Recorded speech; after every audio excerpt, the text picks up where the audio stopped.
Yeah, I made a video a while ago. It was entitled Women Treat Men the Way Men Treat Jobs. And Yeah. it was kind of a way to introduce men to the concept of hypergamy. It's not personal. Yeah. Like, you might be at a job, you might not have any problem with your job. You might even be happy with your job. But if you get a call from a recruiter and says, "Hey, I just got off the phone with this company. They're willing to offer you 3 times your salary. They're going to give you unlimited PTO. Uh, you don't have to commute to work anymore." You're at least going to entertain that offer. Absolutely. And the vast majority of folks aren't going to entertain it for very long. They're going to put in their notice. Yep. And they're going to They're say, out. and they're going to believe it. They're going to say, "I wish you all the best. It was great to work here. You were so wonderful. I really hope that you guys succeed. I just have to do this for my career." That's the right move to make as a career. Yeah. Right? And no one is going to say, after all the training we gave you, Yeah. it's like, of course we understand that they're going to go somewhere else if they offer him 3 times as much money. Yeah. Like, that's how women treat relationships. Yeah. It's not personal.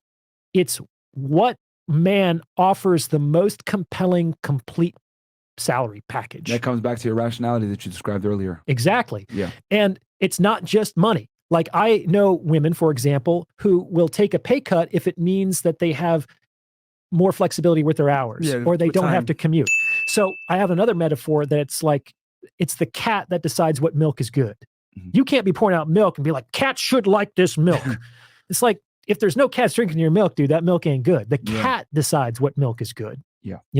So the market dictates your value. And it's that woman's preferences Like in that time, moment. money, it could be, for example, just lifestyle, whatever she wants as her primary agency. If the man provides it, that might be her gold. And she's going to choose, all things being equal, the man that offers her the best possible option of her available options. Right. That's it. Yeah. And so the best way to secure the best possible relationship as a man is to be a woman's best possible option. Yeah.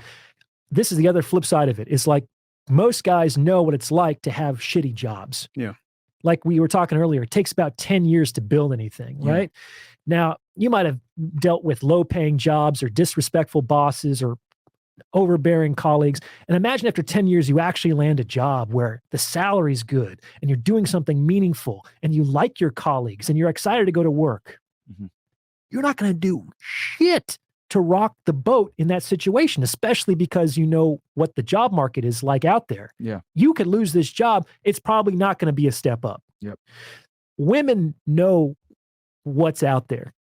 This is why I always call a bluff on a woman's jealousy tactic, which is, other men make me look good.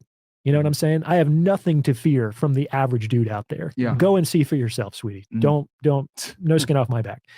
So if you become a woman's best option, and she's actually had some experience in the sexual marketplace, not necessarily by sleeping around, but just by dating and knowing what kind of men are out there, and she can recognize you as a high value man, you're going to have effortless relationships. Yeah. But you have to be significantly her best option. Yeah. The money thing, real quick. Can you describe that to the audience before we close out? Because you had said women don't want to spend their own money, etc. But there was a metaphor linked to sexual market value, real quick. Sure. Yeah, the money thing. So I made that video and people said, we'll do the same thing for women. And okay. So I thought about it and I came up with the metaphor that men treat women the way women treat money. And you might think on the surface, it's kind of the same thing. Women treat men like jobs, men treat women like money. Not the same fucking thing at all, man. Yeah. Okay. One of the main reasons why is, what are your associations about work? For most people. I gotta go to work, 80% man. plus hate their jobs. Got those Mondays, man. What's people's association with getting paid? Awesome. Oh yeah. It's the second Friday of the month. You know what I'm saying? Okay. So this is what most women don't understand. It's like, I can now go into a bar and in maybe an hour, I can come out with 5 numbers. Okay. It took me 10 years to be able to pick up a girl in 10 minutes because I had to become a high value man. I had to overcome my approach anxiety. I had to be charming. I had to learn some game. I had to get my fashion on point. Like, I had to be someone that a woman would be attracted to relative to my competition. And she needs to be able to see that in 5 minutes or less. Yeah. Okay. women don't understand. When she says yes, that's my payday. I've worked for 10 years to get that yes. From her perspective, we just talked for 5 minutes. I did 10 years of work to get that yes in 5 minutes. You understand? Yeah. And that's why women don't get it.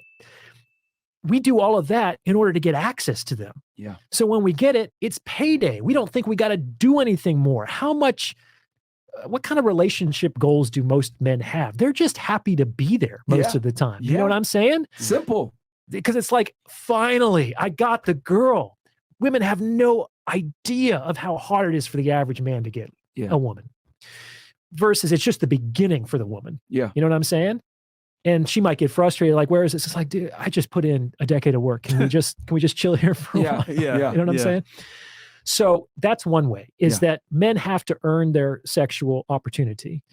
And just like women are unlikely to pass up freely offered money, men are much less likely to pass up freely offered sexual opportunity. Bam.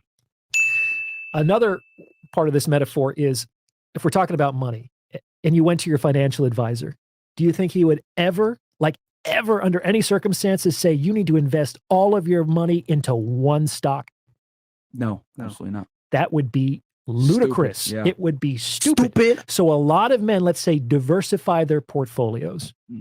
And women do that too. That's why we were talking plan B, plan C, plan D, plan Z. They understand this. That's why they don't like it when men do that. Yeah. It's not because they don't get it. They get it. It's a taste of their medicine. Kinda. Yeah. That's why they don't love that, because it's like, he's doing kind of what I'm doing here, you know? And if I'm doing it, then it evens out that power imbalance, which is generally not looked well on by the person who enters into the situation with more power, which is often the woman.